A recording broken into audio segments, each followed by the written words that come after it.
what's great is you don't have that after effect of that crash or that little feeling of regret or whatever. And this isn't about being crazy hard on yourself, but it's about shifting your perspective.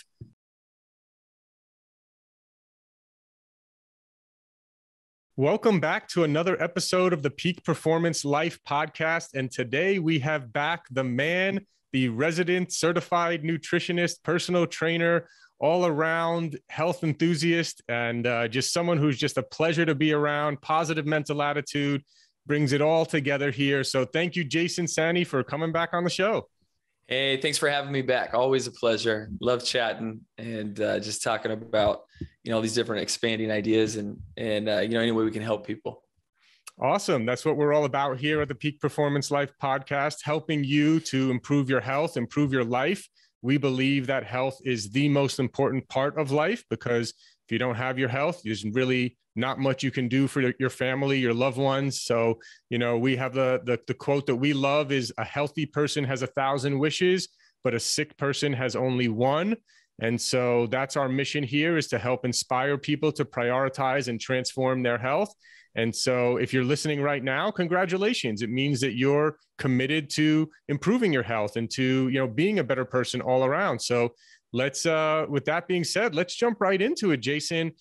I know you've worked with a lot of different clients over the years, both in group settings, individual settings. What are some of the biggest obstacles that you've seen people, the average person facing, not like some super biohacker dude, just like the average people who are, maybe want to lose that extra 20, 30 pounds, maybe get in better health, better shape, feel better, have more energy. What are some of the common obstacles you've seen and maybe some things that you've done to help your clients overcome those? Yeah, it's a good question. Over the years, it's funny. I think when you're younger, you get excited, or you're fresh out of, school, you're trying to share information with people, and you think a lot more than you do. And, over the years, being able to work with so many different people and demographics, and from people that are, extremely busy to married, people that have kids and medical professionals and people, you realize that, it always comes down to, a couple different things. And I love asking people over and over again, or asking little polls of, is it a lack of information that people have, or, is it a lack of, discipline, what you find over and over again is it seems like most people have an idea of what they need to do and what they want to do, generally.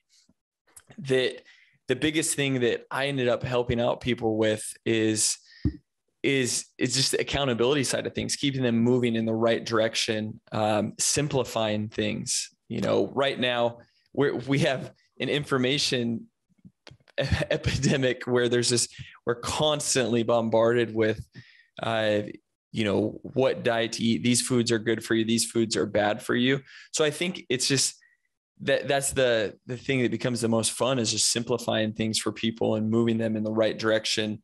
I want to jump in there real quick, because I think that's a really good distinction you make, right? Because there's actually people who really have no clue how to eat healthy. And then there's probably the person who's listening to this podcast has somewhat of an idea, at least maybe a very good idea about eating healthy, and just wants to learn some more tips and tricks. But I think the first level is to get out of, I think, what people call unconscious incompetence. It's like they're unhealthy and they don't even realize that they're being unhealthy. And I'll give an example. Like my father's thinks orange juice is the healthiest drink to drink, right?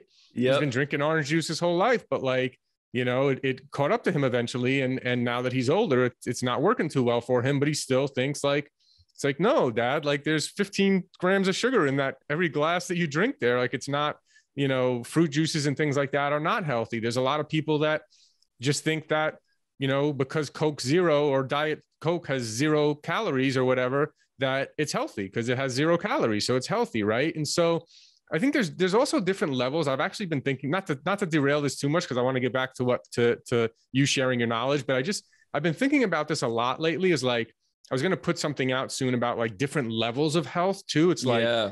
this person knows nothing and like doesn't even know that they know nothing, right? Yeah. Like, you know, my father's, you know, at one point was like eating toast with jelly at like 10 o'clock at night and like drinking orange juice. But like, because he played tennis 3-4 times a week, and exercised every day, he was skinny, right? Yeah. But eventually he unfortunately now has some issues because of the diet caught up to him. And now he's, you know, 80 something years old and doesn't, you know, can't play tennis anymore. And so, you know, there's that level.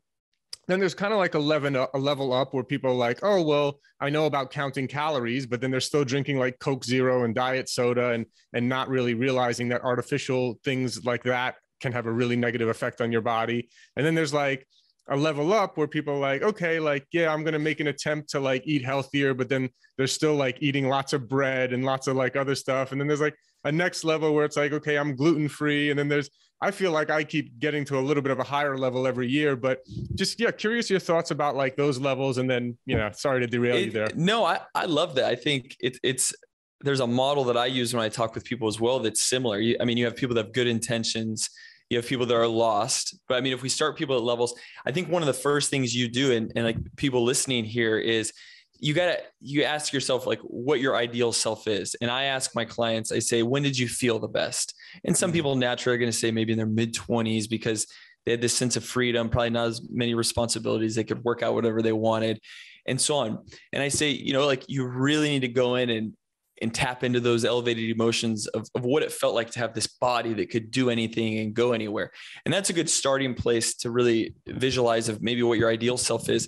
Because when we say like, oh, I just want to be healthy or I want to lose weight, you know, you want to peel back those layers and understand why. But if you have that purpose and you say, you know, because we talk about healthy, it's subjective. I mean, if for healthy, some is the absence of disease, some is the freedom to be able to do what they want, to have, you know, everlasting energy to, you know, to do everything.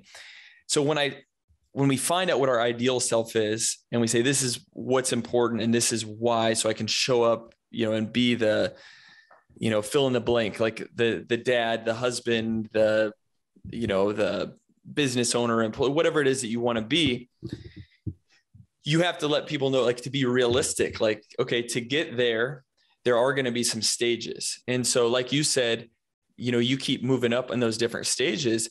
I think that's what people have to do, is be realistic to say like, okay, I can get there, but there's going to be other steps along the way. And when I use this model, I let people know, I say, let's say you're at level 1. Well, let's say level 1 is like kind of lost. You don't even really know what's going on, but let's say level 2 of where, you know, you have some good intentions, a lot of good intentions. You're a little confused what's going on. You want to lose a little bit of weight, improve, you know, your body composition. And then the next level up is, you know, better shape. Maybe you know somebody that you admire because they're very disciplined. And then there's this higher perfect level that you might achieve. I tell people to get that level, the next level up, there's a whole bunch of levers that you can pull, meaning there's so many different things that you can do that are going to move you forward.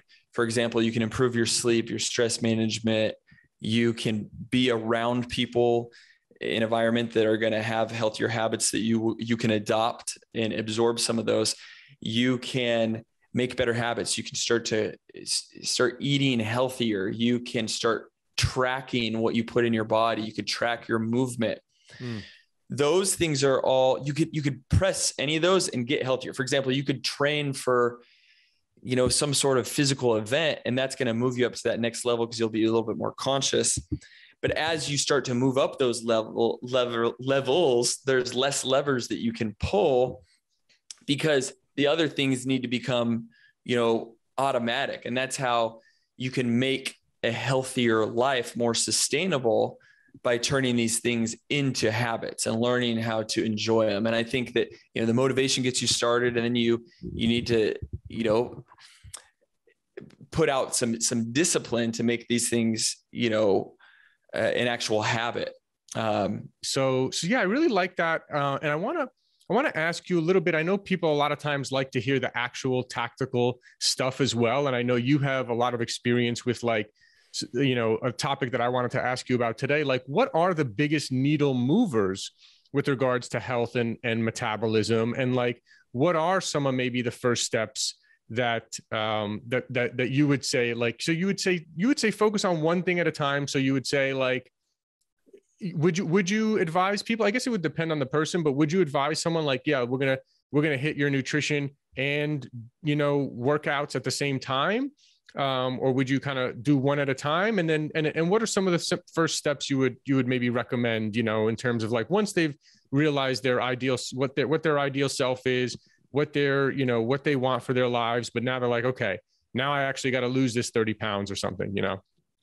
Yeah. So the biggest needle movers tend to be the fundamentals, like the things that are not sexy always. But I would say you'd have fun with this. You'd say, well, what would my ideal self do? Like, what are some of my habits that my ideal self, like what type of food would they eat? Would they enjoy it? Obviously I think they would enjoy it. My ideal self would enjoy what they're doing and take pride in what they're doing. Would they feel rested and energized? Would they, you know, take care of their body mobility wise? And would they, you know, move? And when you can think about that, those ideal habits, I help people kind of establish, you know, what those habits are to be able to strive for. And let's say you have a bucket of these different types of habits, and without overwhelming yourself, you try to add them in a little bit. But, you know, I think it's something that's getting more and more attention. If you're not getting good quality sleep, you're not going to have the energy to show up. You're not going to have the willpower. So like right now it's crazy, like from food decisions to your blood sugar to your hormones, like how important it is to get sleep. Like no longer is the topic of like nice to have. And, oh, by the way, I'm working on my sleep. Now it's like, it is a must. And, you know, and when you have little ones or you have a lot of stress in your life, you know, people laugh at that, but it's like, you have to take control of that. And for most people, a lot of people, like you have a routine at nighttime that is sloppy. And if you can clean up your, you know, your sleep regimen and be able to improve that, you're going to gain back so much more energy. And here's what we have to associate that with. Imagine a time when you had really good sleep. Maybe it was a weekend because you weren't thinking about stress or whatever. You woke up, and how much more clarity did you have and how much better did you feel compared to, you know, a recent night where you stayed up a little bit late and you woke up kind of in a hurry, a little bit groggy. You have to compare the contrast between those two, and you have to find a way to put yourself more in the mode of being rested and energized. Because if your sleep's off, it's like having, you know, it's like giving yourself that, you know, like when you travel and you get that like time, you know, the lapse that you get from traveling, you're giving that to yourself, you know, every day. And then you're going to set yourself up playing from behind. So sleep is so important. I know it sounds kind of boring, but if you can have fun with it, set a routine you try to stick to. And that's the biggest thing, is just have a time that you're giving yourself, you go to bed. And I think that's when your next day's habits are going to start, because it's easier to wake up earlier. And that's how you can start that cycle, is if you go to bed at, you know, you give yourself a bedtime, maybe it's 10 o'clock, or give yourself a curfew when you're shutting off your TV shows or, you know, digital entertainment. Then the next morning, it's more likely you'll be able to wake up earlier. If you wake up earlier, you can expose yourself to daylight, sunlight. It's more likely you're going to get around, move around. You'll have more energy throughout the day, and you'll be able to make better decisions, especially that peaceful time in the morning that you'll have to be able to plan things, and you can RSVP some better habits. And then so that's big. Let that sink in. And I know people hear it over and over again, but it is an absolute game changer. And why would you like to just look more rested and feel more rested? So I think a lot of that too. I know one big thing, I know even like if me and my wife are watching a show, you know, a lot of times, you know, she'll want to keep watching to the end of the show, you know, and I got to, you know, sometimes I got to say, look, hey, this show will be here tomorrow. You know, you don't need to binge watch, you know, every episode of this show right now. Like, you know, it's 10 o'clock. It's time to, you know, it's time to start getting ready for bed or whatever. And, you know, but a lot of people will just keep watching that show until 11 o'clock when they, you know they should have stopped at 10 or something. Right. And so kind of having that sort of discipline a little bit to know like when is enough. Right.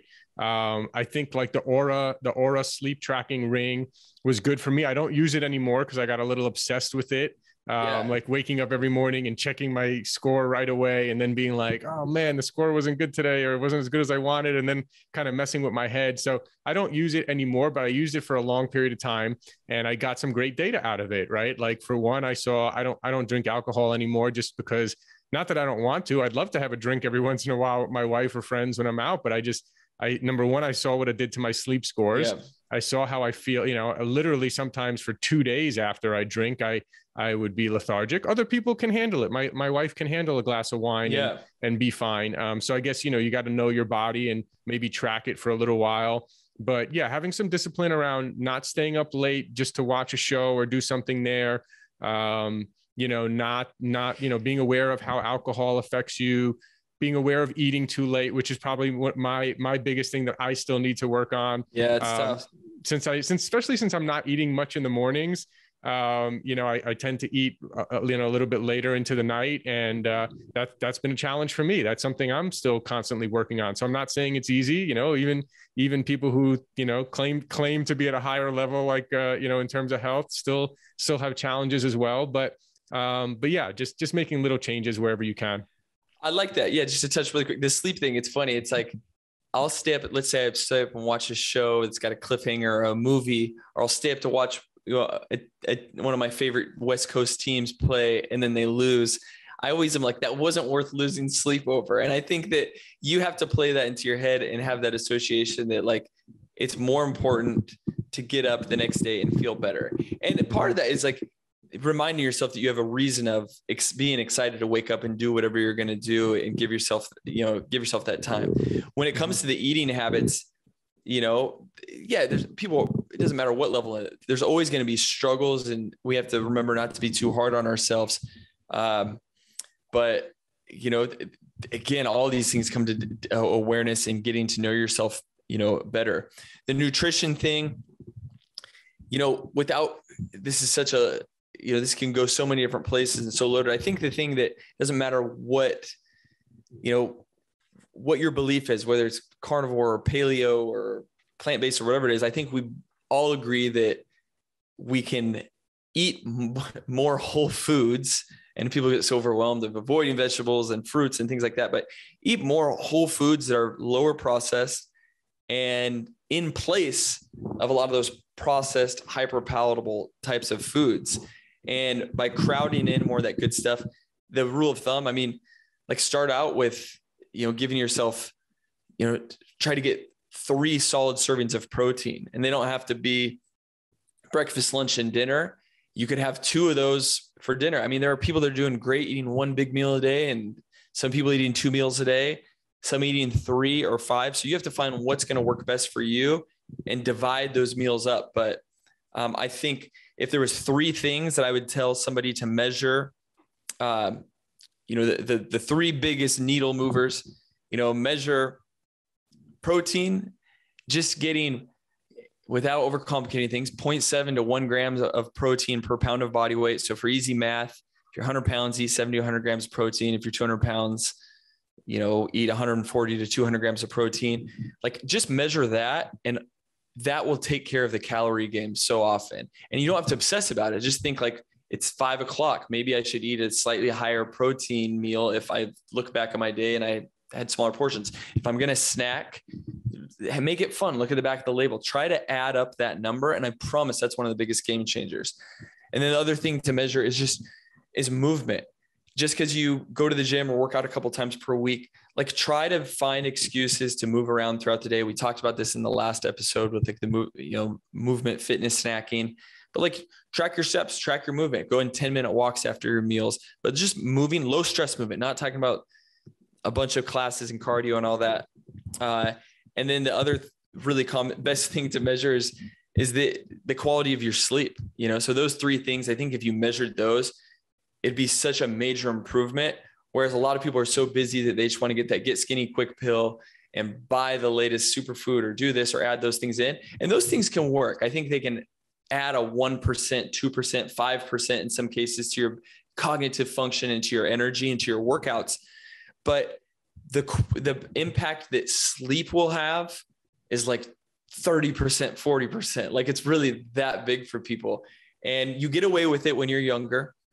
And then the same thing when it comes to like nutrition. Like if most people just ate the energy balance that they needed, they wouldn't need so many other little minor things. Like that's like a big 25%, 30% thing. And then based on like your blood sugar or your genetic makeup, like if you have 20, 30 pounds of extra fat, like you probably have an insulin issue, some sort of blood sugar issue. So you should probably limit or avoid carbohydrates to a certain amount. And it's not saying everything is completely bad, but like you could probably improve your metabolic flexibility, like learning how to utilize fat as energy a little bit better if that's the case. But by you prioritizing protein is really going to help a lot there. Obviously, that's level 1. Level 2 is the sources of protein that you're eating, and then it can go up a level from there. But those things are game changers, I promise. And as a coach and nutritionist working with people, a lot of times for me, it's just that feedback loop going back and forth and providing that accountability. Like, hey, these are our goals that we're doing. How you're doing? How are you doing with those? And whether it's a check-in daily through email or a weekly check-in, like you now have somebody that's kind of holding you accountable, and the feedback loop is helping you buy into that. Like, what are some wins from this week? Oh, well, actually I hit those goals of eating my protein. I realized like I was satiated. I wasn't binging and snacking on foods as much. I feel better. Oh yeah. My sleep was it was a 4 out of 5, well, why wasn't it a 5? Well, a lot of stuff was going on. So it's like you have that awareness, and like that feedback loop goes forward. So another thing that can help with all these things is journal about it. If you don't have a coach, you don't want to reach out to somebody, just journal and track these things loosely and have fun with it, and just make it a game to make, a subtle improvement and move in a slightly better direction. Yeah. That's good stuff. And I definitely think one thing I would say is, someone actually asked me recently, like, is there any pill, or, any of these fat burner pills or anything? Do any of those work? I'm like, no. Like, like there's no, and there's nighttime fat burner pills and all that kind of stuff. I don't believe in like any of those things. I think most of them are just total BS. But I like what you're saying a lot better. And I think, in terms of sleep, like me personally now, and maybe I'm fortunate enough where, I kind of make my own schedule, but I don't use an alarm to wake up. I let my body wake up, when it feels like waking up. So I'm getting, ample sleep. Then again, when I do wake up, try not to lay in bed for too long once I am up. Right. Try to, Tony Robbins always says, get moving kind of as soon as you're up. Don't lay there and make yourself be more lethargic by just, laying in bed for a long period of time. Although, on a Saturday or Sunday, every once in a while, you can do that. And sometimes it feels good, but, for sleep also, a white noise machine helped me. Just certain things like that helped me. But, so there are other little hacks and things like that you can think of. Getting sunlight. The best thing for sleep is get interested in sleep. And now there's so many experts talking about sleep. Like, just get interested in it. You start Googling it or have some fun, watch a few videos on it. And that's like that with fill in the blank, any sort of obstacle you have. Like, I hope I'm just planting some seeds of some ideas that you can learn, but on your downtime, you're somewhere in a meeting, you have some time to kill. Like, instead of just scrolling social media, make it a list to try to, give yourself a little masterclass in sleep. Or is your digestive system's bothering you? Or, if you have an indigestion, like that's not a normal thing. Start figuring that out. And if you go one by one, you start to have fun with it. So like it all comes back around to being fascinated in health and yourself. And you don't have to be a nerd and be obsessed with it, but like, if you can just be interested and take it a step further, be fascinated. And like, wouldn't it be nice to have more energy? Wouldn't it be nice to have, with this more energy, you'll have more optimism, you'll have more creativity. You'll attract more of that into your life. You can do more fun projects. I think that you can just make it a game. And there's something with that neuroplasticity of learning new things and trying new things that's going to keep us young. And so I think that's a big part of it, is just be interested in it, and you'll be able to improve it. And if right now it seems overwhelming, pick one habit at a time. And if you thought that you dedicated a week to sleep to be able to figure it out, maybe, a half hour a day or 20 minutes a day, you'll look up some stuff. By the end of that week, some things are going to click. You'll be able to try some of these things out. Same thing with food and cooking. Like, you're going to have to mess up some stuff. How cool is it that you can eat food that you love all the time if you just learn how to cook a couple basic meals? So like, look up some videos online, mess some stuff up. Believe me, you can learn how to cook. A lot of people think that they just, they don't have the time, they want to make the mess or whatever, but like, get interested in that for a week or two, and then you can learn that. This is why this is really powerful. Imagine your favorite food. Think about it right now. Close your eyes and visualize. Maybe for you, it's a grilled cheese sandwich. It's a big, juicy burger. It is cookies, pancakes, French toast. Just think about it. Ice cream. Like, imagine how good that tastes. Imagine taking a bite and the instant gratification you get from that. Like, I'm a weirdo, but like, I was thinking about this the other day with my wife. Like, I'll go to a place like Sweet Green or somewhere that has like a salad bowl with chopped up veggies and like warm protein and eat it. And like, I get that same type of satisfaction from that. Mm-hmm. How crazy is that? Let that sink in for a moment. And I still love pancakes and waffles, but like, what if you could make better versions of those where you're not sacrificing the flavor and you can feel better? Like, that is making healthy taste good. That is wrapping up what you need in something yummy. And like, how cool is that? You now have like this freedom to eat food that you enjoy. And there's a little bit of a learning curve. You're going to have some fun with that, but I promise you can have the same satisfaction. People will always challenge you like, oh, nothing tastes as good as a taco or this or that. But like, I really challenge that belief. Like, nothing feels better than feeling good and feeling energized. And like, we can do that and change our state and change our chemistry just by making it important and making it a priority. Yep. Yeah. And I know you have a book, right, called Making Healthy Taste Good, right? Yes. Yep. So that's what it's all about. But I still like pinch myself, like how nerdy I am that I can eat a plate full of, roasted vegetables or whatever. Like, I don't know. Again, they're not the healthiest thing in the world, but like roasted carrots, like when they're like vegetables are caramelized, they can taste incredible. Most people just haven't experimented enough to make those enjoyable. But it's like, what's great is you don't have that after effect of that crash or that little feeling of regret or whatever. And this isn't about being crazy hard on yourself, but it's about shifting your perspective.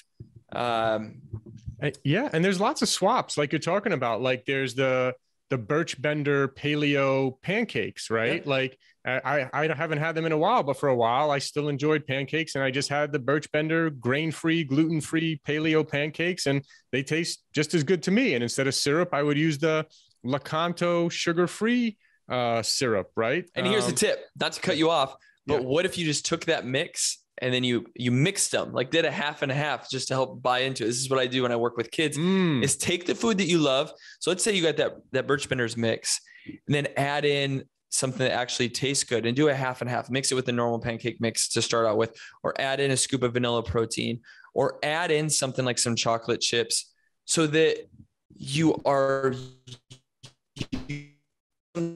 love to take you there and make that taste a lot better. Because I get it. I've had people that are like, look, I tried to eat healthy and it just wasn't worth it to me. And it's like, well, if I followed you around, I promise I could help you there. But like, that's just something to think about, is you got to meet in the middle and like get a hybrid version, because you got to have a hybrid version of your ideal self. You're not going to become your ideal self tomorrow. You can act as if, you can make some of those decisions. Sorry, I got excited about this, but like, there's a hybrid version of yourself that you're slowly going to take on some of those habits. You're going to look at life through those new lenses, but you're still going to have to be realistic and not overstress yourself. Yep. I mean, even pizza, right? I loved pizza for years growing up in New York. And now I just get this really good grain-free, gluten-free keto pizza. I think it's, I forget what it's called. I get it from Whole Foods anyway, but something with a C, Capri something. But, so there's that. And then now I get to enjoy my pizza. I get to have pancakes if I want. I still eat burgers. These days, I just usually have a grass-fed burger. Instead of a bun, I put it on a lettuce wrap. Instead of French fries, get the side salad instead, right? Like, I feel like there's definitely ways, like you're saying, to not have to like completely sacrifice. I think people think like, oh, I can't eat, so many foods. I think a lot of times it's just little swaps. I know we only have a little bit of time left, but I did want to ask you about something. I'm curious about this. I know you work with clients because you work with our right-hand man here at Peak Performance, and you've worked with him on this. I'd love for you to talk a little bit about like macros and things like that with regards to food, right? So like when you're setting up meal plans for people and just different, what are kind of, so macros in general, is it just protein, carbs, and fat? And then you're trying to have certain ratios and things of that nature? This is good. I was actually thinking about going here before you even brought this up. Like, so macros is a term that gets thrown out a lot, like probably most commonly in like the bodybuilding world or the fitness world of like, hey, what are your macros? And so to simplify this, instead of tracking your calories, you're just following your macronutrients, and it takes care of your calories. And I can tell you, it's been the biggest, for me, without a doubt, the biggest game changer in like being really consistent with my nutrition and without being obsessive about it at the same time. So your macros are protein. Everything you eat is a macro. Everything you eat falls in one of those categories. Alcohol still falls into a category similar to like what a carbohydrate would be, but like, let's just keep it with food: protein, carbohydrates, and fat. So like an average, say a 180-pound person maybe eats, let's say 180 grams of protein, 200 grams of carbohydrates, and 70 grams of fat, for example. Maybe that's just a maintenance or a slight deficit. This can vary. So the number one thing that you do is you determine what your macros are based on your metabolic rate. So I'll just use me. I'm 185 pounds. My resting metabolic rate is about 2,000 calories. What that means is without any movement, like me just waking up, I require 2,000 calories to maintain my muscle mass. So in order to maintain that, if I put that into 2,000 calories, that would have me that I'd still be at a deficit because I'm going to move throughout the day. So let's say my movement, walking around, doing things would have me around like 2,500 calories if I wanted to maintain. So. And real quick, that metabolic rate, I know at the gym when I went and I did the in-body body composition machine and it gave me my measurements, it also told me like my estimated metabolic rate, right? Yeah. Is there other simple ways? Like, is that the kind of the best way for people to figure out their metabolic rate? Yeah. Or a rule of thumb, this like for easy math, is take your body weight and multiply it by 12. And it's not going to be exact, but that's going to be right around where like a maintenance is for you. And if you're trying to gain, it could be times 13, times 14. And that isn't going to be exact, but that puts you in the right framework. And what that's telling you is you don't want to eat too much under that, because that's going to be a stress on your body and you'll be at too much of a deficit. And this is where a lot of people make a mistake. But the easy way to sum up macros is it gives you freedom. Some people maybe here have heard the term of,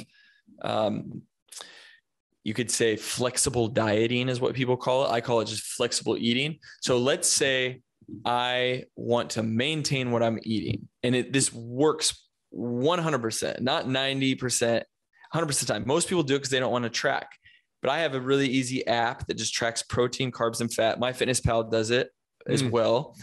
And if MyFitnessPal is a pretty popular app, right? Where people can just track what they're eating and stuff like that, right? Yeah. So for instance, I use an app and it just shows P, C, and F. So I'll say how much I have left for the day.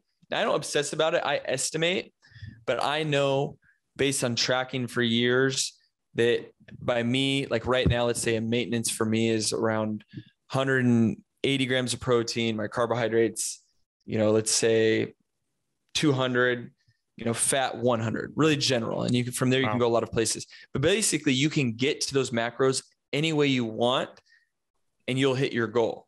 And it's really crazy. For some people, it seems like so much to think about and it's overwhelming, but it just plain works. And you don't have to count your calories. And that's why I was saying protein's the best thing to be able to measure. I've heard that a lot. I've heard that a lot too. A lot of people I've been seeing, a lot of health experts. One guy says have 50 grams of protein with every meal. Another guy said 35 grams. We had a previous person on the podcast that I think said your body can only take in like 35. I've heard a 35 to 50 is kind of like the range, but let's just call it 40. If you had 40 grams of protein, with each meal, that would pretty much satiate you, and I'll be honest, I actually have a little bit of a problem. I'm usually less than 100 carbs per day. And I have a real hard time. I weigh 180 pounds or so, between 100 to 185 at any given time. I have a real tough time. I have to almost force feed myself to get to 150 grams of protein. I would say most days I'm like, and maybe that's probably why I'm not getting, as much muscular gains as I would probably like. I'm not too crazy. I'm not too obsessed with it, because I know when I'm older, I don't want to be like huge, but at the same time, I do want to gain a little more muscle. And I think probably the fact that I'm maybe only getting 120 grams of protein per day when I weigh 180 pounds, and I'm eating less than 100 grams of carbs per day, because I just feel better and more mentally and physical energy when I eat less carbs. And then I guess I'm probably a little bit higher fat. I don't really track it as much, but yeah, that's kind of like where I'm at. Here's where you can have some freedom. So I'll just tell you my numbers. Again, there's so much that comes into that. Like, I'm very active. I'm adapted to moving a lot, training a lot. Yeah. So and this is what I'm doing currently right now, on like my average day. And I can show you that what's cool about this. Let's say my protein goal was 190 grams of protein. Like, if yesterday I hit 204 grams of protein, now nice. I did that over, my first meal was 45 grams of protein. My second was 37. My third was 34. And my last one was 88 grams of protein. You might say, well, the body can't digest that much protein. Well, what that last meal was estimated what my dinner was. And I had a dessert. I call it a pro bowl, where I had like a cleanup meal, whether it's a smoothie or like a protein yogurt type of bowl. Now, here's what's cool about this. I literally, let's say my goal was, 190, I could do that in 3 meals, or I could do it in 5 and add that up. So that's what makes macros fun. Is there used to be something called if it fits your macros, IIFYM. And at first it was this PhD guy who people were like, well, can I eat this and still get results? And he would say, if it fits your macros. And someone was like, well, can I eat, Chipotle? Well, if it fits your macros. And it was like mind blowing for people to understand that they didn't have to eat chicken and broccoli, that they could actually customize it, whatever. So here's what's really cool about this. Instead of eating just chicken, broccoli, and sweet potatoes for all my protein, I could also eat fish or mackerel for my protein. I didn't have to eat chicken. I could eat beef. Now, some of these things are going to be higher fat, so I keep that in mind. And then for carbohydrates, I don't need to eat sweet potatoes. I could eat a form of rice. I could eat different roasted vegetables. I could eat blueberries or whatever. I'm just being general here. You still want to pick foods that are not super high glycemic. And then for fat, I didn't need to eat just peanut butter. I could eat avocados, egg yolks, or so on. So that was my low day, like kind of an average day. And then I do a refeed day every 3 or 4 days because I train. And this might blow your mind, but on that day, I eat on average about 350 to 375 grams of carbs. Wow. And I'm very lean. My brain is mentally sharp.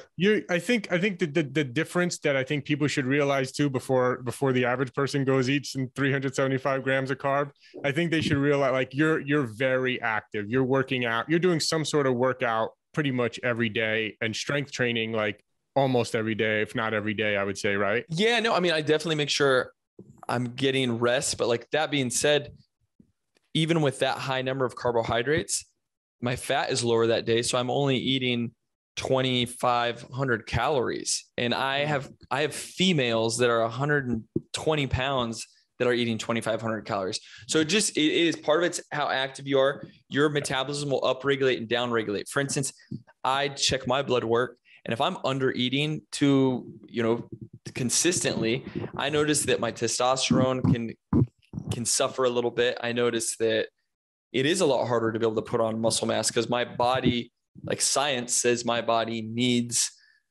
a little bit more calories or so on. So you can do macros with low carbs, certainly. So what I do with a lot of clients that are trying to lose fat is I have them on a lower carbohydrate focused, macro plan. And then I add in a refeed day. So that day where I eat 350 grams of carbs, like I do that a couple times per week, it averages out. So, I mean, it averages out my carbs. If I could do it throughout the week, for me, I like it because it mixes up the variety of food that I eat. Because I could eat low carbs and high fat and love it, but I think that the body and my fiber, and here's what I know for sure with me, my digestive system loves it when I have more carbs. Like I know how my stools look. Absolutely. Like it, cause I'm getting more good quality fiber, diversified types of fiber. So that's where you have to individualize it and see, what you're going to tolerate. Again, my genetic makeup, I tolerate carbohydrates better than other people. That's without a doubt. I think people can adapt, but the macro thing, if you've never tried it, what it can do is it will give you more awareness around what you're eating. So then you can intuitively eat. And that's my goal for everybody is you might track for a period of time. Sometimes it's a month or two. You don't have to weigh out all your food, but you're having a snapshot, and it's going to prevent you from overeating garbage a lot of times because you're going to track it. And then you can intuitively eat in the future. Like right now, I never need to track, but it's like, I know that if I want to get to a goal or like, oh, I felt really good when I looked this way or was performing this way, I'll track for a few days here and there or a week here and there. And it gives me that freedom. And I know that it works. And I always journal about it. And I'm always like, wow, reminder, this works. Yeah, that's really good. That's really good. And I know I have heard some other really jacked muscular dudes talk about like that they eat way more carbs and, lots of carbs and lots of protein. And whereas I feel really good on like, I guess you'd call it moderate protein, moderate to high fat and low carb. But I do like this idea. And I think, for myself, I may be too low of carbs. So maybe I need to start introducing, maybe keep some sweet potatoes consistently at the house, for a clean source of carbs for myself. And here's my suggestion for somebody that is low carb. And I talk to this a lot of people like, hey, if you've been doing keto for a long time, or have you been doing low carb and you're kind of at a plateau, I say the easiest thing to do is just add in what I call a refeed and you don't even have to call it like a diet break or anything, just a refeed. So once a week or twice a week, don't let this, I think people cheat wrong. Instead, you're treating yourself, you're refeeding yourself glycogen. So when I look at carbohydrates, I look at glycogen. Like it or not, your muscles, when you're working out, like doing strength training, resistance training, are using carbohydrates. They're using glycogen. If you're sprinting, you're using glycogen. For a little brief moment, your body can break down a little bit of fat or so on. But when your body needs to break down energy, it can't break down fat fast enough. If you're endurance all day long, you can burn fat for energy, no problem. But if you add that refeed in day once a week to start out with, for you, just start out, go up to like 250 grams and maybe work yourself up to a high day.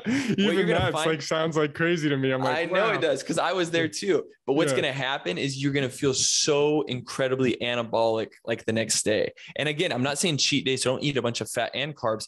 Keep in mind, when my carbs are higher, my fat is a lot lower. So if my average day, my fat's like at 100 grams of fat, maybe it's 105, whatever. My high carb day, my fat is down to like 60, like on average. So all I'm doing is pulling and manipulating and knowing that I deplete my muscle glycogen. Because if somebody's ever said, well, I'm training and I still kind of look flat and this other person looks like they're full, that's because they have more muscle glycogen in their muscles. There's more water and volume in your muscles. And that's what you'll find. So for you, just add an extra 50 grams of carbohydrates and do it from like sweet potatoes or rice, or bananas or dates, whatever. And to make yourself feel better, do it when you're more insulin sensitive after a workout. So think about that. When are you going to absorb carbs the best? Of course, it's after a workout, because you've taken that sponge, especially a resistance training, and you've squeezed out what it used for fuel, glycogen, which is what carbohydrates convert to. So post-workout doesn't mean that you need to go eat all that. But if you were going to eat carbohydrates, that's the best time that your body's going to be able to utilize that. And it's not like a teeny little window, like you need to do it within 15 minutes. You have a couple hours, 3 hours, 4 hours, but for the next like 3, 4, 5, 6 hours, you're going to be more sensitive to carbohydrates in a good way. So that's how you can make yourself feel better about it, because trust me, it messes with your head big time. And it took me putting meal plans together for other clients with higher carbs just to make sure that it worked. And I was like, oh my goodness, it works. This was years ago. And asking people, like, it's unbelievable how much carbs you're eating or whatever, but it just shows you how your body can adapt to that. And there's, the difference of performance, body composition, and longevity is a whole other topic that we can talk about in the future. Yeah, that's really good, man. That's really good. Especially now that I'm like getting back in a mode of like, I want to work out at least 3 days in a row and then maybe take a day off. Or I'm starting to feel like that's where, like, I just did 4 days in a row of strength training. And then I kind of like, on the, the next day after that, I was like, okay, I'm kind of tight and got a little, headache or tension or something going on here. So for me, I'm kind of feeling myself out, and I'm like, okay, at this moment, 3 days of strength training in a row and then a day off, and then 3 days of strength training and a day off that's just the kind of the mode I want to continue to stay in. And so, yeah, I think I need to up my carbs, and those are some great ideas, like throwing in a half a banana or even a full banana in my after workout protein shake. You deserve a full banana. Full banana. Oh man, yeah. Okay. Full banana. There's nights. So this is really funny though, just to make you feel better. When I track my carbs, there's times where it's dinner time and I need to get 100 grams of carbs, and this is not ideal. But I mean, I might have 2 bananas in a shake. You know what I mean? And it's like, wow. And then what's crazy is you wake up feeling more lean. You feel better because like you gave your body the amount of nutrients, macronutrients that it needed. And it's mind blowing at first because there'd be times where it's late and I'd be like, gosh, it's 8 o'clock. I shouldn't be eating carbs this late or whatever. This is what I used to think like years ago. And then it's like, no, I'll add on a whole bunch of carbohydrates. It's enough for my blood sugar to come up and come down, steady. And then it's like you wake up feeling way better because your body recovered faster. And for me, I typically am back into a stage where I'm training I go 2 days, and then my third day is either just mobility or light cardio. So I almost never am training hard 3 days in a row. And I'm finding, and for me doing like my blood work, like looking at my testosterone and where my free testosterone was, like, well, I was thinking like, what's getting in the way? Why isn't it higher? And for me, I think that it was, it was stress. My adrenal glands were overworked, or I was just overworking a little bit. And so finding that balance, as much as I know that I associate working out with feeling good, I have to also know that my body always loves it when I have a couple of days that are really light every week. Yeah. I'm trying not to destroy myself either. That's why if I can do 3 days in a row, but sometimes I'll just wake up and I'm like, okay, today I'm pretty spent. I'm just going to, do some mobility, yoga, stretching, whatever today. So definitely feel out your body and feel, if you're not feeling good that day, you don't need to.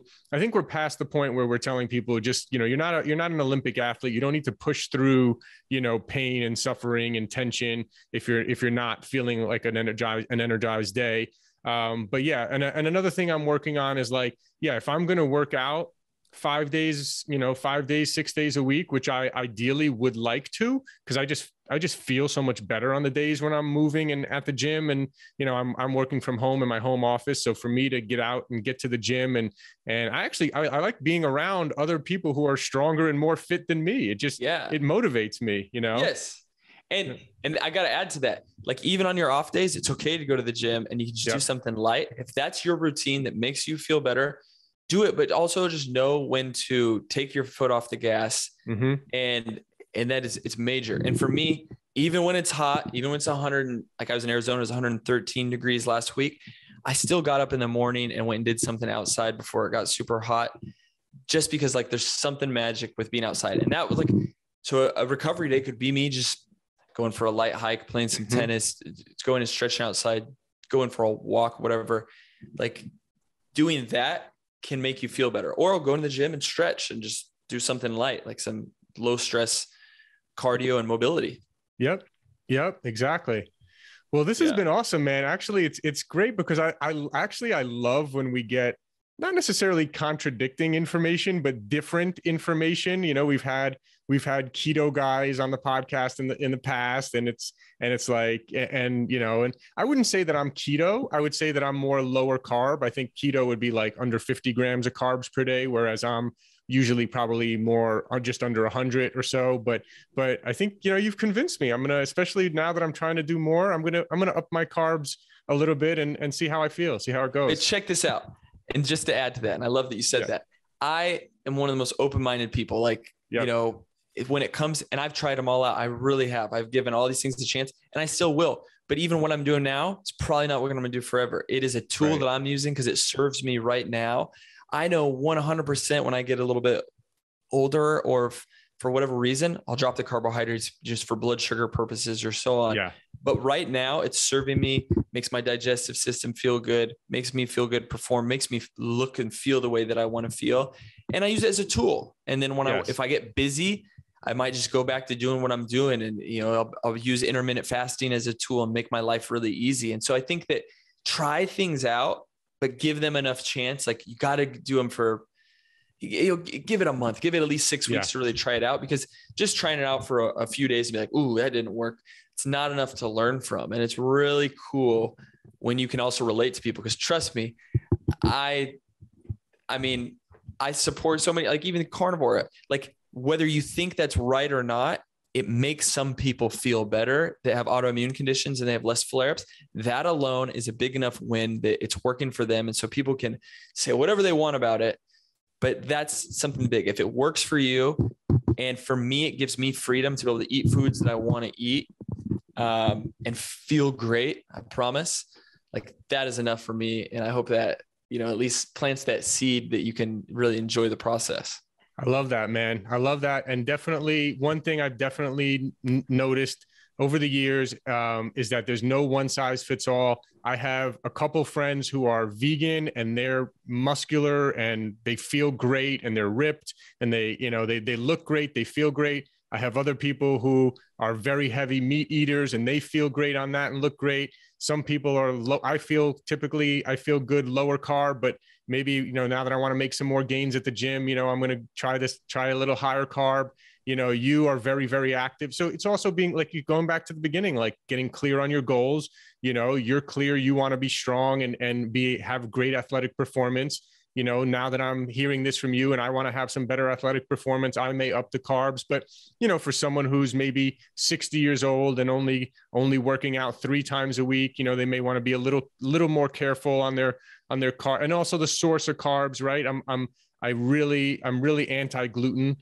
We had someone on the podcast who was a big, talked all about gluten and how it can cause lots of problems. So I'm still, when I do eat carbs, I'm still going to be gluten-free, personally. And I think that's a big thing. So people, I wouldn't recommend people just, go eat, 5 slices of bread a day to get their carbs, right? I mean, I love basmati rice. Like the digestive system, I think absorbs it really well. I put a little oil in it and then set it in the fridge so you get that resistant starch factor. And who doesn't love rice? You know what I mean? And rice isn't the biggest enemy for, if you have blood sugar issues, like probably not the best thing, but it's like what people typically add and throw onto that. But you can pair it up with some vegetables and we'll slow down, that reaction. Vegetables alone probably won't get you to like if you're trying to get over 100 grams of carbs per day, you'll probably have to do a little more than just vegetables though, right? This was my biggest issue is like, I was obsessed with quote unquote, like clean foods, and which I still believe in eating purposeful foods, obviously, but it was so hard to hit these higher macros. So I had to realize like, to do it all with vegetables, I had to let in some sweet potatoes. I had to let in some other types of things, and it could be really enjoyable. And to add to what you're saying, and any of you listening, like borrow a little of something from all of these people. Like I tried the plant-based thing out for a year, like let that sink in. What did I get from it? I found ways to make vegetables taste really good and make them very palatable. I also like had some of the worst digestive issues that I had then, because I was eating way too much like raw fiber and all that. So like I learned how to find a balance in that. And like some of my staples are foods that I ate a lot when I ate that. And same thing with like lower carb types of things. Same thing with, carnivore, gluten, people, whatever. Like, why do people like those things? Borrow some of those things, without being crazy restrictive, and try it on, see if it's something that makes sense for you. And you can borrow a little from everything. And again, that's why there's things that we can all agree on. Like you shouldn't have a lot of processed foods, in your diet, these hyper palatable foods that hijack your taste buds and like literally make the natural foods, less tasty. And then they get you to just crave all these, crazy foods, this processed type of stuff, adding in more neutral, or, more natural quality source foods is something I think most people can agree with. Well, awesome, man. Thanks for staying on a few minutes past what we had originally planned. It's been a pleasure. This was a great conversation. I learned a lot. I'm sure our listeners learned a lot. It's great to hear these different viewpoints. And Jason, thanks again for being on the podcast. Hey, absolutely. It was a pleasure. If I can be a resource, in any way, let me know. Yeah. How can people find you again? I know we mentioned it. If you want to mention it real quick. Yeah, anywhere with my name, Jason Sani, Sani. I got some YouTube resources, social media, Instagram. If you scroll back my Instagram, a lot more recipes, some of the content that's on Peak Performance. But yeah, slide into my DMs if you have a situational question. I love just pulling random people's questions and, answering them on, videos or using them as inspiration to provide some content. Awesome. Obviously love this stuff.